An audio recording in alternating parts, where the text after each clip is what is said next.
물론 에어컨이 장착되어 있습니다. 자동차하고 유사하게 엔진 이제 시동 후에 작동이 가능한 에어컨이고요. 자동차는 엔진열하고 그다음에 냉매를 이용해서 공기 온도를 조절을 해주는데, 우리 항공기 같은 경우에는 이제 압축 공기의 뜨거운 그 공기, 그다음에 그 뜨거운 공기를 또 급속히 팽창시켜서 냉각시킨 공기가 서로 혼합돼서 온도 조절을 해주게 돼요. 사출좌석 시험은 비행시험이 있을까요? 비행시험을 하면 조종사가 항공기 밖에 나와 있겠죠. 그렇다 보니까 사출좌석은 지상시험만 지금 하게 돼 있고요. 영국 제작사에서 이미 지상시험을 다 완료를 해서 우리 항공기는 요구도를 더 만족하는 걸로 가성은 되어 있고요.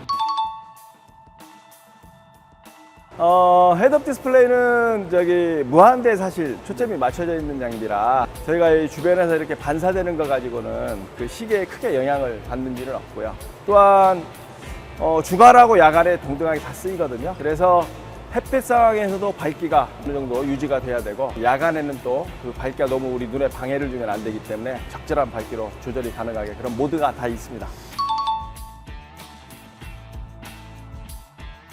저는 비행시험용 그 공기압 및 항공기의 그 공기가 부딪히는 각도 측정 장비가 되겠고요. 그 공기압을 측정함으로써 항공기에는 이제 정확한 속도하고 고도를 알 수 있게 되고, 그 다음에 항공기에 어떠한 각도로 공기가 와서 부딪히냐 해서 바등각하고 연미끄럼각이 있는데, 그런 것들을 측정을 함으로써 항공기가 좀 더 정밀하게 자기 자세를 제어를 할 수 있게 해준다거나, 또는 항공기가 이상 자세에 들어갔는지 이런 것들 판단할 수 있게 해주고요. 그 다음에 항공기가 접근할 때 정확한 그 자세로 접근이 될 수 있게, 착륙 접근이 될 수 있게 이렇게 해주는 장비인데, 비행시험 때만 쓰이고 양상기에 달려있는 나중에 공기압 측정 장치가 전부 다 고정이 완료돼서 사용할 수 있게. 사실 이게 비행시험을 하지 않은 사람들은 굉장히 보기 힘든 광경 같아요. 비행기가 뜨면서 왜 바퀴를 안 올리고 그냥 날아? 이런 생각을 하게 되는데, 지상시험을 하면서 비행기의 모든 그 기능들을 다 점검을 하긴 하지만, 실제로 이제 첫 비행을 한다는 것 자체는 비행기가 처음에 비행에 적합한 공기압을 맞는 거잖아요. 그리고 나서는 이게 제대로 올라갈지 아닐지를 장담을 할 수가 없기 때문에 하나의 그냥 좀 부가적인 안전 수단 이런 걸로 그렇게 비행을 했다고 보면 되고요. 그래서 이제 그런 상태로 와서 착륙까지 하게 되면 착륙 후에 지상에서 이는 올리고 내리고를 정상적으로 점검을 한 이후에 이게 정상적으로 작동이 된다. 그럼 두 번째 비행부터는 기어를 올립니다. 그 초도 비행할 때 보면 옆에 KF-21 뜰 때 옆에 하나 날아가고, 그 다음에 이쪽에서 그걸 찍는 비행기가 있어. 최소한 3대 정도는 날아다녔다는 이야기인데, 옆에 있는 이 항공기는 이제 안전추적기라고 그래서 우리가 이제 처음에 비행하는 거나 아니면 초도에 이제 비행할 때는 어떤 일이 생길지 모르잖아요. 항공기 외장에 어떤 변화가 있나. 그 우리 항공기가 이제 속도 고도가 어느 정도 정확한지 대략으로 볼 때 이미 따라다니는 항공기는 보정이 다 된 속도니까, 그렇죠. 서로 속도와 고도 비교해주는 역할도 하고요. 그 다음에 이제 우리가 비상이 생겼을 때 우리가 외부 점검 요청을 하면 항공기 외부도 봐주고 하는 그런 안전 추적기 역할을 하는 비행기가 있고요. 그 다음에 이제 우리 초도 비행 시에 봤던, 우리가 이제 이게 좀 역사적으로 의미가 있다든가 아니면 오늘 이벤트는 꼭 사진을 찍어야 된다 하는 그런 임무가 있으면 따라다니는 사진 추적기, 그렇게 운영을 합니다.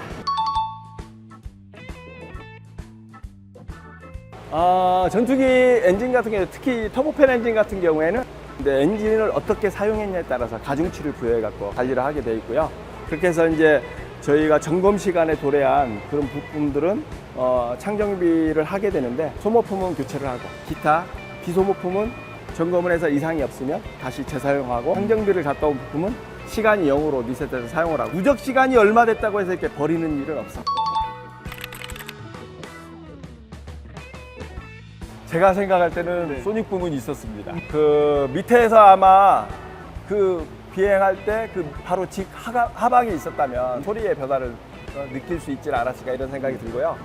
제가 공군사관학교 시절에 재학 시절에 풍동 시험을 하면서 이 소닉붐, 그러니까 충격파의 각도를 측정하는 그런 시험을 했던 적이 있거든요. 근데 일반적으로 눈에는 보이지 않고 약간의 특수한 파장에 빛을 쏘면 그 각도가 보이게 됩니다. 연료통은 지금 보시면 조종석 위 뒤쪽 동체 엔진 사이 공간, 그 부분하고 그다음에 엔진 윗 공간이 약간 볼록하잖아요. 그다음에 날개도 이게 별로 두꺼워 보이진 않지만 날개도 일부 공간이 있습니다. 그래서 동체하고 날개 쪽에 연료 탱크가 주로 분포되어 있고요. 연료는 혼자 타는 항공기 기준으로 약 5톤 가까이 실린다고 보면 됩니다. 우선은 현재 2026년까지는 공대공 그 전투 능력을 갖는데 초점을 두고 지금 비행 시험을 하고 있거든요. 그래서 이게 그때부터 양산이 돼서 배치가 되더라도 나중에 공대지 전투 능력까지 구비를 해야 되기 때문에 제기들은 공대지 전투 능력 구비를 위해서 계속 시험을 하기.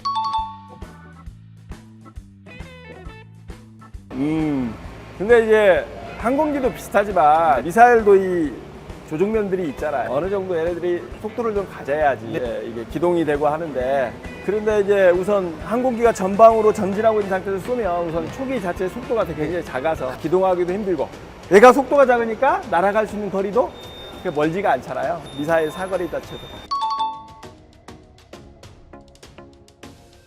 미쉐린이라고 알고 있고, 미쉐린 타이어가 전투기에 많이 들어가 있는 걸로 알고 있습니다.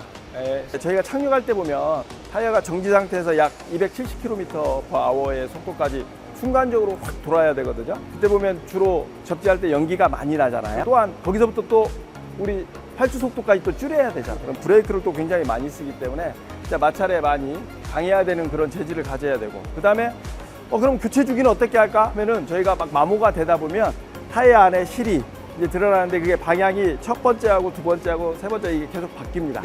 네, 그러면서 저희가 몇 번째 실까지 보이면 교체를 해라 하는 기준을 설정해서 운영을 하게 돼 있습니다.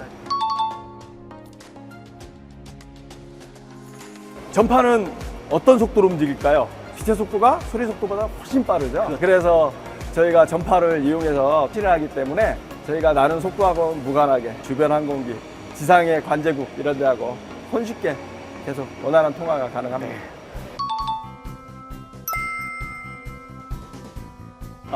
사실 그동안에 저희가 타당성 분석하고 이런 게 굉장히 많았죠. 가기 전에. 그래서 저도 그때 뭐 전력 파트에서 일을 하고 했지만 쉽게 안 가는 사업에 대해서 굉장히 아쉬운 마음도 많았고, 그다음에 또 우리나라 기술력에 대해서 너무 모르고 있는 게 아닌가 하는 그런 마음도 많이 있었는데, 저희가 손수 이렇게 만들어서 지금 연공을 날고 있는 우리 KF-21도 너무나 자랑스럽고요. 그 다음에 제가 기존에 비해 있던 여타 전투기하고 비교를 해봤을 때 굉장히 조종성 우수하고요. 그 다음에 FA-50 정도 비행 경험을 한 사람들은 별도의 훈련이 필요 없습니다. 초기에 한 10명 정도의 조종사들은 지상에서 시뮬레이터 훈련만 가지고 교육을 받고 얘를 바로 비행을 했거든요. 그래서 제가 볼 때는 기종전환 같은 거 굉장히 쉬운 비행기라고 생각이 들고, 앞으로 향후한 2026년 또는 2030년 이후까지 비행시험이 이제 진행이 될 예정인데, 안전을 고려해서 시험 비행을 진행을 해가지고 우리나라 전투기 개발 역사의 한 페이지에 장식하고 있습니다.